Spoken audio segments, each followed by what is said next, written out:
SolidWorks Sustainability 2013 features several new enhancements that will help engineers promote sustainable design practices and address customers' growing demand for eco-friendly products.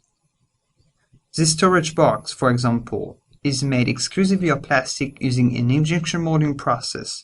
Therefore, the environmental impact, the manufacturability, and the price fundamentally depend on the material selected. When defining the materials and the different life cycle stages of your parts and assemblies, you now have the option to indicate if the part is painted using water or solvent-based paint. This way, you can assess the environmental impact of your concepts more precisely. SolidWorks Sustainability 2013 also provides users with a new innovative feature to instantly evaluate the cost induced by their decisions.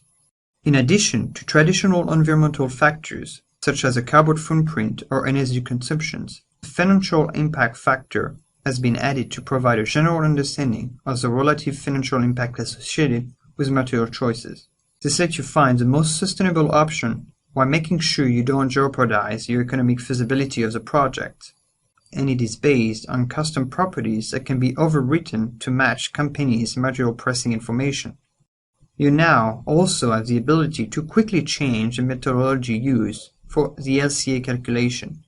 The result can be displayed using the Tracy method instead of the traditional CML method.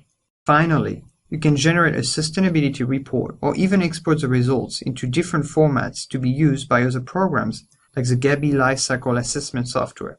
Completed with the new sustainability APIs, this will unlock a new range of possibilities to integrate even more SolidWorks Sustainability to your workflow. SolidWorks Sustainability is the key to develop more environmentally friendly products, and with a new number of options and capabilities, it has never been so fast and simple.